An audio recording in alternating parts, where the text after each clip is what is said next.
Woo! Grabe kahangak. Misaka ta karon dinhi sa ibabaw sa mangga.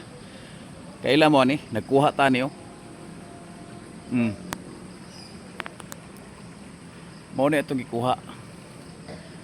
Siguro nakaila na mo ani. Mao ni siya gitawag og kabkab. Alang sa adunay mga gwiter ha, kato mga gwiteron. Ang unod ani kani oh. Inyo ni siyang panitan.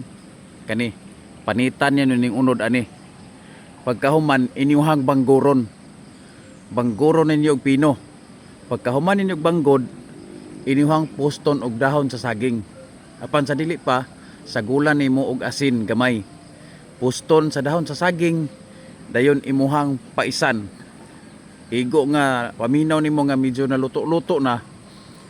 Imo na siyang kuhaon og igong mabugnaw-bugnaw na. Imo na siyang ihampol sa imong liog nga adunay gwiter. Timan iha, ihampol sa liog nga adunay gwiter. Kaning kabkab. Aron nga dili mahulog diya sa imong liog, nakay stocking, pwede nimo na siya maoy imuhang ihikot o di baka mo imuhang ipugong sa binanggod nga unod sa kabkab para nga maulian ang imuhang gwiter.